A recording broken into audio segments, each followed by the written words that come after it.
What's good, my guys? I am back with another one. So yeah, in this video I got another sample breakdown for you guys, one of the orchestral variety. But right off the bat, definitely want to thank you guys for the support. Just for the people who've been watching my videos, whether it's my homies, guys that I know, or from my subscribers. Definitely keep it going. Share my videos, comment, like. Yeah, I'm gonna definitely keep going. Grinding out these videos. For the guys who are tuning in for the first time, definitely subscribe. Check out my most recent content. Definitely don't miss out on that. Don't definitely miss out on my sound content, my my sample packs, my sound kits. So there's definitely gonna be a link in the description for that. So yeah, without any further ado, I'm just gonna get right into the breakdown for this one. So for this one, I just have an orchestral sample which sounds like this.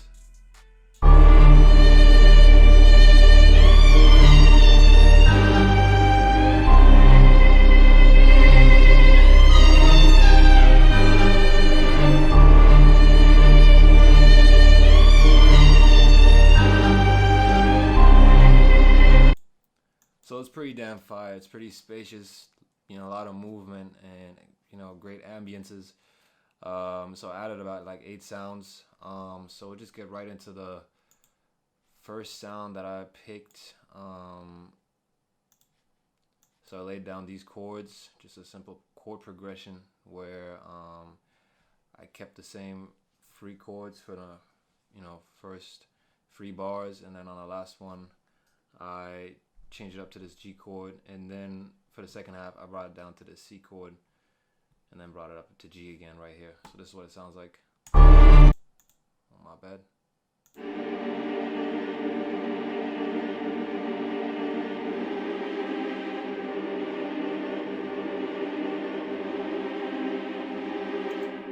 So on the sound for that, it's from, probably you guys know this one already, Strings of Winter. I love the trills, the half-tone trills.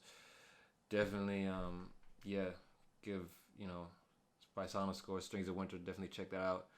Definitely for orchestral sounds, one of my best, one of my favorite libraries. So yeah, definitely check that out. Then for the second one, I just copy and pasted the chord progression and added it onto this, this emotive strings. So this is basically an arpeggiator. I don't know from which company this is. I believe it's from Native Instruments, in fact.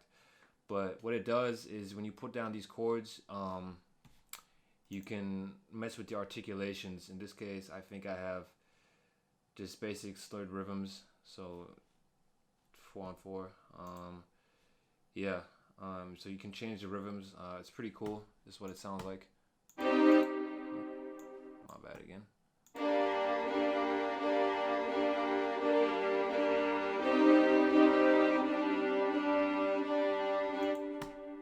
Dope. And then I believe for the third sound, exactly, I added a key from Alicia Keys' Grand out of contact. So to add in some bass, I just added the bass notes of the chord progression.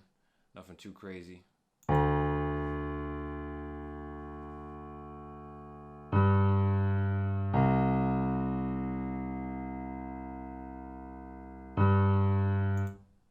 So yeah, it definitely hits harder, makes the sample fuller, as there are going to be strings that are going to be playing in the higher frequency areas, and the low piano just makes it fill out a bit more.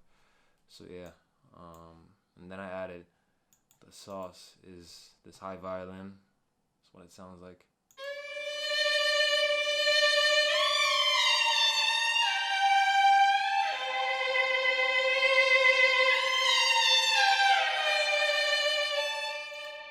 So what I did, pretty much, I just used the notes from the chords, and then I talked about this in like some of my previous videos. I just had some of the notes break down, like, in this case in the middle, I have it break down and then land on the C, and then I have it break down again, in the second half. That's all I did. And for the guys who recognize it, of course, it's from the Balkan Ethnic Orchestra, the Gypsy Romantic Violin. Probably a lot of you guys know that one already. Almost been overused, that one. Yeah, but it's still fire.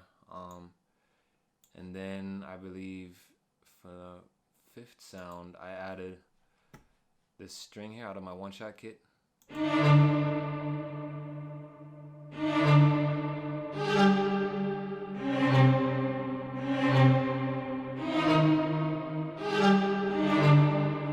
Again, I just pick notes in the scale, and it gives it a lot of, just a good hit because it's like a staccato string, but it's this nice articulation, and then with the reverb just sounds pretty neat.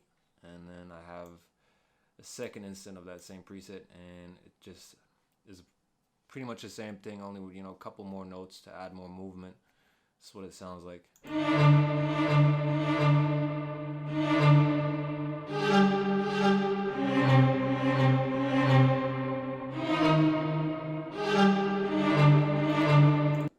So yeah, that's that. And then another key that I added also out of my one-shot kit, link for that is also gonna be in the description.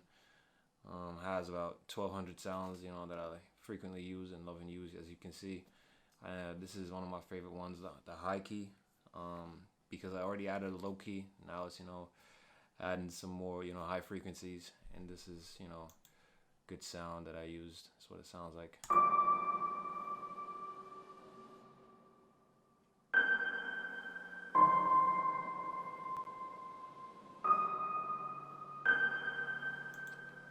Actually, in fact, if you heard in the background, there's like this vinyl, this airy noise. I didn't mind that actually at all. Kind of, you know, don't really even hear it in the sample, and it kind of adds like a bit of frequency, like a bit of like texture that I actually like. So yeah, I just kept it. And then last but not least, I added a bass line from this bass out of my drum kit.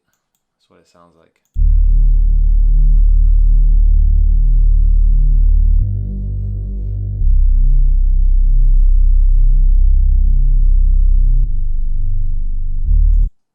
So yeah, just add more frequencies, I guess. You know, I heard, you know, you heard Nick Mira talk about it in one of like his old videos.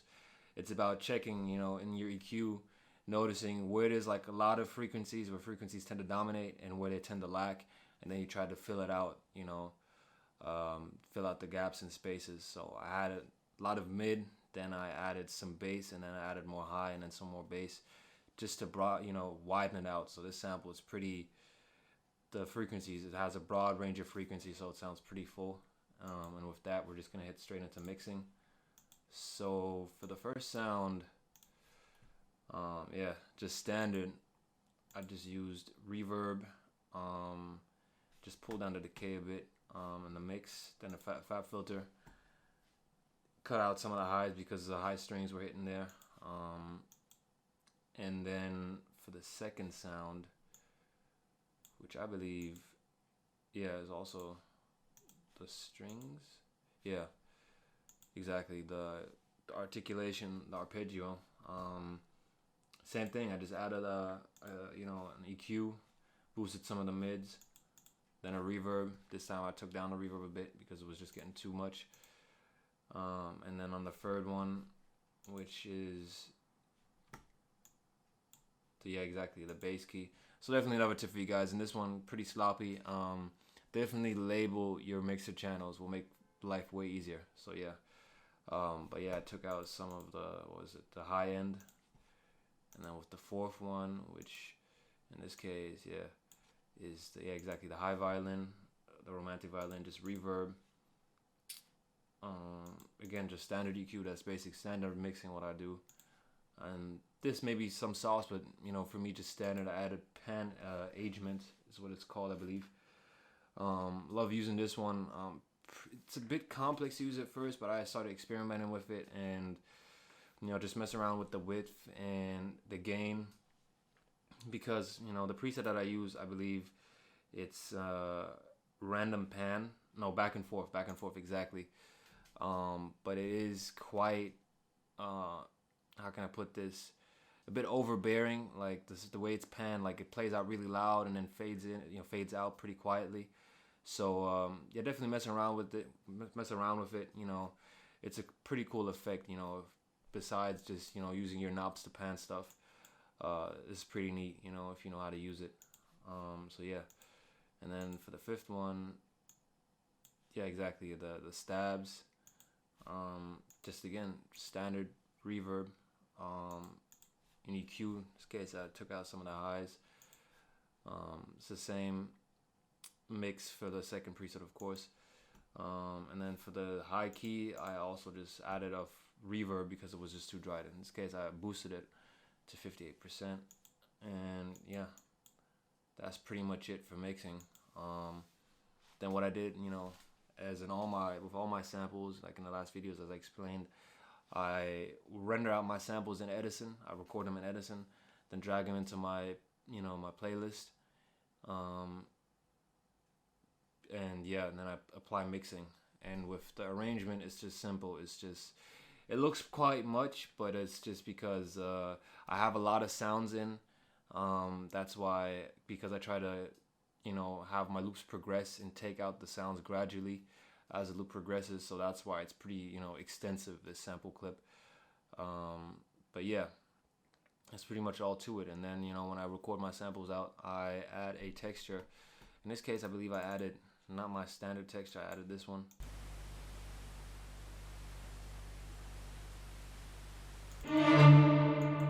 Yeah, and I ducked it down.